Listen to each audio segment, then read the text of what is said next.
2024 लोकसभा चुनाव 2 महीने के बाद है और राहुल गांधी की भारत जोड़ो न्याय यात्रा जो है इस वक्त महाराष्ट्र के थाने में है।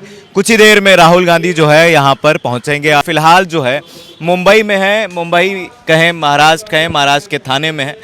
क्या नाम है आपका? मेरा नाम आनंदा होवाड़ है। क्या करते हैं आप? मैं राइटर हूँ। कॉन्स्टिट्यूशन का 2006 से हर बस्ती में, प्रार्थना स्थल में, झुग्गी झोपड़ी में प्रचार और प्रसार का काम करता हूँ। लोगों को आगाह करने की कोशिश करता हूँ संविधान क्या है। बाकी तो अभी लोग सब संविधान बोल रहे हैं, हम 2006 से यही काम कर रहे हैं। अब न्याय की बात है। भारत के संविधान में सोशल, इकोनॉमिक और पॉलिटिकल जस्टिस की बात कही है। ये तो पहले से भी ऐसे कुछ नहीं था, लेकिन अभी हम देखते हैं तो इस देश में हम सोशल के बारे में देखें तो सोशल में कोई जस्टिस का नाम ही नहीं, क्योंकि इस देश में हर समूह में आज की सरकार जो केंद्र में बैठी है, तो हमारे भारत देश की सरकार है, लेकिन बीजेपी वो काम कर रही है। उनको हमने 5 साल के लिए जो कॉन्ट्रैक्ट दिया है, अब 10 साल होने गए। ये लोग आज हमारे देश में, समाज में, हर समाज में देश और नफरत की बात फैला रहे हैं। कोई खुद को सुरक्षित नहीं समझ रहा है। और मोदी जी के शासन में, हाँ, मोदी जी का शासन बोले तो प्रधानमंत्री, इसलिए उसका शासन है, हमारे देश का शासन है। मोदी जी कुछ नहीं, वो कुछ नाम के लिए उन्होंने वो प्रधानमंत्री बने, लेकिन आज वो ये करना चाह रहे हैं कि लोगों से जब चुनाव होता है, उम्मीदवार चुने जाते हैं, चुनने के बाद देश का कोई प्रधानमंत्री हो या मुख्यमंत्री हो चुना जाता है उम्मीदवारों से जो चुन के आए उनके माध्यम से। आज हमारे देश में मोदी जी के माध्यम से ये फैलाया जा रहा है कि पहले प्रधानमंत्री के बाद पहले सोचो, प्रधानमंत्री ये सब कुछ है देश का।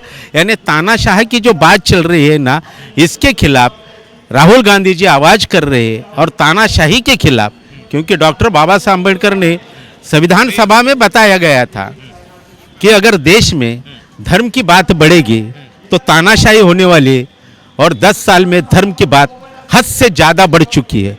इसे अगर रोकना है, आरएसएस को रोकना है, तो चाहे कुछ भी हो, आने वाले चुनाव में जितने भी संविधान के चहेते, संविधान को बचाना तो संविधान को बचाने का सवाल ही नहीं, संविधान है इसलिए देश है। लेकिन संविधान के माध्यम से जो आजकल जो हो रहा है केंद्र शासन के माध्यम से, उसकी तरफ से लोगों को इकट्ठा करके हमें ये जताना होगा कि आने वाले 2024 के इलेक्शन में चाहे कुछ भी हो, बीजेपी 200 के पार नहीं जाना चाहिए। ये सारी जिम्मेदारी इस देश के वो दक्ष नागरिकों की जिम्मेदारी है जो संविधान के लिए और संविधान के माध्यम से जो कुछ हमें मिला है अच्छा, वो बचाने वाले जितने भी लोग हैं उनसे मेरा अपील है। 10 साल में आपने कहा कि आप मोदी जी को प्रधानमंत्री के रूप में, एक तानाशाह के रूप में देख रहे हैं, उसके बाद संविधान को खतरा है, तो मोदी जी तो सबके साथ सबके विकास की बात करते हैं, तानाशाह कैसे दिखते हैं? वो तो बड़ा, देखिए, बात करना, हर पति अपने बीवी को बहुत बड़ी बड़ी बातें बोलता है, लेकिन वो सारी बातें सच होती है क्या? नहीं होती है। हमारे देश में है ना, ये सबका साथ सबका विकास बोलते हैं, तो विकास तो हो रहा है चंद लोगों का, और बाकी तो पारा भारत का विकास हो रहा है, जनता का विकास नहीं हो रहा, आपका विकास नहीं हुआ। नहीं, मैं बताना चाहता हूँ, हमारे देश में है ना, हमारे देश में धर्म की परंपरा से बहुत बाबा बुआ रहते हैं। आज पूरे देश में मोनी बाबा का सरकार है।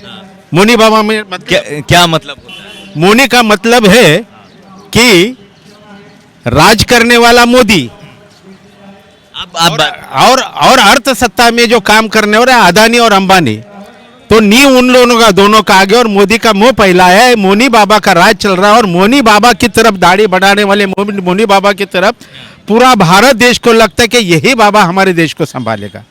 लेकिन बाबा के पीछे क्या चलता है ये जानने की कोशिश करनी है, तो आरएसएस को समझना पड़ेगा। लेकिन फिर किस गारंटी से मोदी जी कहते हैं या भाजपा वाले कहते हैं कि हम इस बार 400 पार करेंगे?